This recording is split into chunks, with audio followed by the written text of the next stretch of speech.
रामकृष्ण हरी मंडळी, तर आज आहे आमचा अखंड हरिनाम सप्त्यामधला दुसरा दिवस। तर सतीश महाराज जाधव यांचा प्रवचन चालू आहे, तुम्ही ऐकू शकता।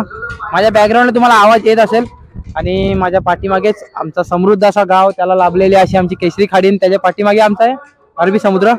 तर आता मी जातोय प्रवचन ऐकायला आणि सॉरी व्हिडिओ नाही देऊ शकलो कारण माझ्या मोबाईलमध्ये इश्यू आहे, त्यामुळे मी सकाळपासून व्हिडिओ पण नाही केली आहे। मला ज्ञानेश्वरी पारायण आणि सकाळची काकडा आरती पण घेता आली नाही, तर आता माझा मोबाईल थोडाफार ठीक झालाय। तर आता मी जातोय आहे मंदिरामध्ये आणि प्रवचन शूट करणार आहे, नंतर मग हरिपाठ, नंतर कीर्तन। तर आज कीर्तनकार आहे आमच्याच गावातला, आमच्या गावामधला सुपुत्र स्वरूप महाराज पालेकर। खूप छान असा सप्ताह चाललाय, देव सगळं काही सुखरूप करतोय। तर चला बोला रामकृष्ण हरी। तर मंडळी तुम्हाला बोललो की आमच्या इथे भागवत कथा चालू आहे, तर सतीश महाराज जाधव ते भागवत कथा सांगतायत आणि आता आम्ही आलोय त्याच भागवत कथेचे कॅरेक्टर असणारे बघायला। तर चला बघूया, आतमध्ये कॅरेक्टर रेडी होतात आहेत। तर चला माझ्यासोबत या, तुम्हाला दाखवतो। ह्याच्या आतमध्ये आहेत, मेकअप चालू आहे। तर हे बघा इथे आपले कॅरेक्टर रेडी होतात आहेत। तर पाठवून, तर हे बघा मित्रांनो, इथे आहेत परीक्षित राजा, नंतर मग सुखदेव, अजून ऋषीमुनी, ते पण ऋषीमुनी। तर बाकी आणि ही आमची पूर्ण मेकअप टीम आहे। इथे जगदीश दा, कृष्णा का, नंतर मग तिथे विनोद दा, तिथे भास्कर दा, अशी आमची पूर्ण ही मेकअपची टीम आहे आणि फन टाइम। तर चला, इथे थोडी मजा पण असते, पण जास्त जागा नसल्यामुळे जे पात्र होणार आहेत ते जिथे येतात, बाकी कोण येत नाही। तर चला, आणि एका बाजूला आपल्या बघा मंदिरात बाजूला आहे, तर मंदिरामध्ये आता प्रवचन चालू आहे आणि जशी वेळ होईल पात्र येण्याची तेव्हा आम्ही यांना घेऊन जाऊ। तर चला, रामकृष्ण हरी।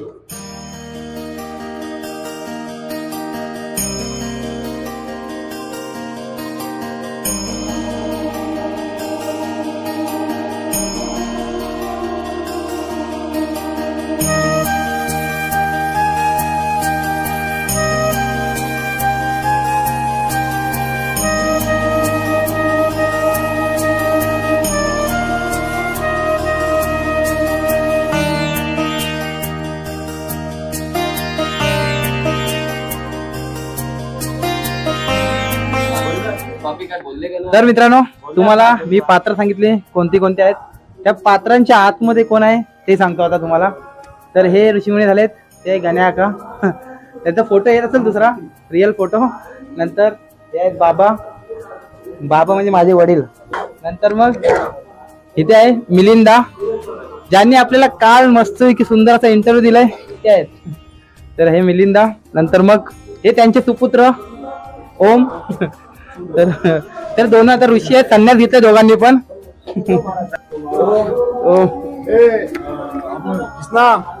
आपण वरती पावटावर तिथे झोपरावर दोघांना बसू तिथे।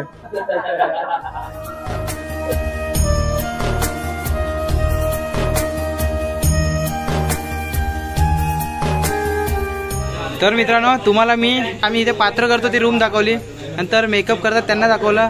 तर त्याच्यामधले हे सर्वात मोठे कलाकार जे सर्वात छान असे पेंटिंग करतात, जगदीश दा आपले, गोव्याला तुम्ही बघितलं असाल तर हे जगदीश दा खूप छान असे पेंटिंग करतात आणि मेकअप तर एक नंबर।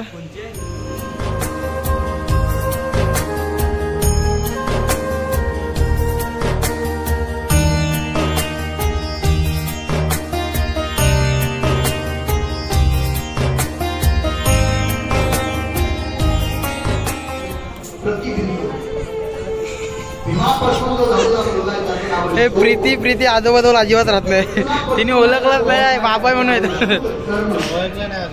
ई बाय बाबा आहेत, बाबा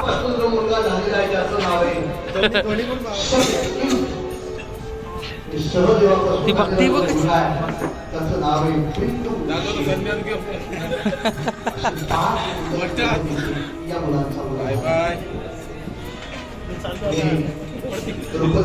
अरे यो आजोबाई नाही, महर्षी पाराशर ऋषी, कण्व ऋषी, अग्नी ऋषी, अनेक ऋषी त्या ठिकाणी उपस्थित होते।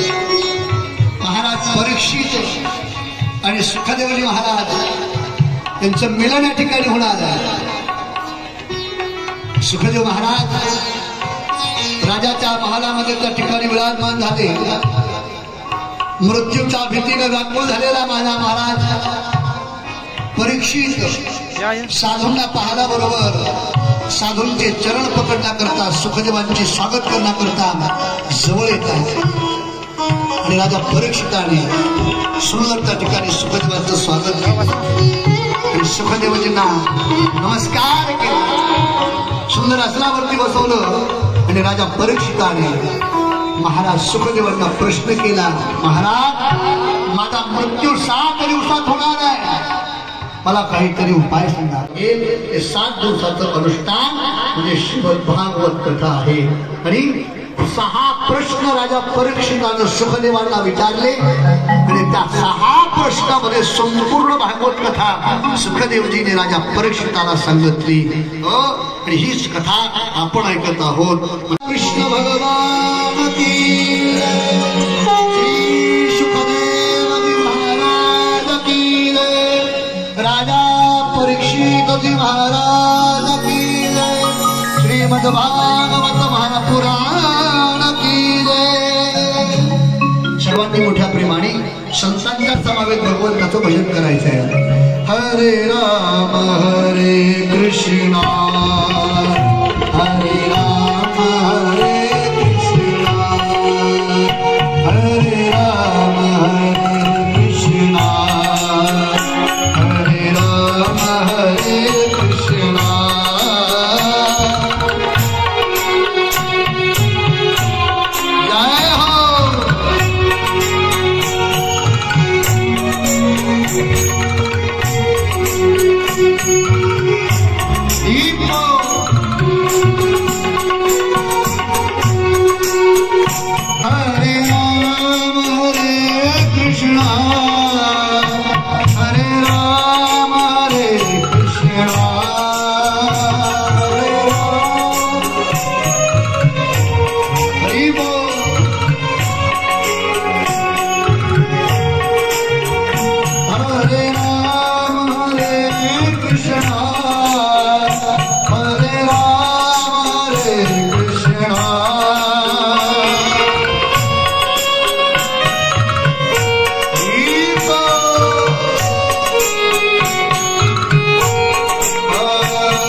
Thank you.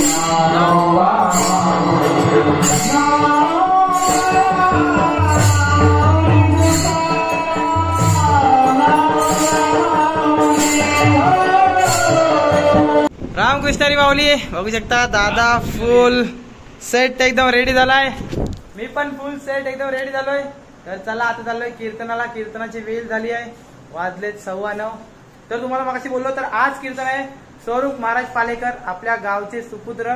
तर चला जाऊया कीर्तनाला आणि कीर्तनाचा आनंद घेऊया आणि तुम्हाला पण देतो कीर्तनाचा आनंद. तर चला बोला रामकृष्ण हरी.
रामकृष्ण हरी.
कोठे रात्र दिवस तळमळ काम क्रोध लोभ क्षोणी पाठी लागली ओढाळ कवना मी शरण जाऊ आता दृष्टी देईल निर्मळ. याबद्दल महाराज गीतेच्या 9व्या अध्यायामध्ये भगवान सुद्धा अर्जुनाला सांगतात की बा अर्जुना, या संसारात सुख तर मुळीच मिळत नाही, कारण हा संसार दुःखाने भरलेला आहे. देवी विषय जे सुख ते केवळ परम दुःख, साध्यंतची जाण दुःख परी काय की जे मूर्ख न सेविता न सरे. म्हणजे सांगायचं तात्पर्य काय, तर या संसारात सर्वत्र दुःखच ठासून भरलेला आहे आणि अशा संसारात आपला जीव हा सुखाकरता प्रयत्न करतो. मग सांगायचं काय, तर अशा संसारात आपला जीव सुखाकरता प्रयत्न करतो. मग त्या प्रयत्नाला यश मिळून थोडा तरी सुखाचा भोग जीवाला मिळाला पाहिजे, बरोबर. पण तुकाराम महाराज काय म्हणतात, तर त्याला सुखाचा भोग तर मिळतच नाही, कारण त्याचं संपूर्ण आयुष्य सुखाच्या आशेत निघून जातो. सर्व सुखाची आशा जन्म घेता, सर्व सुखाची आशा जन्म घेता.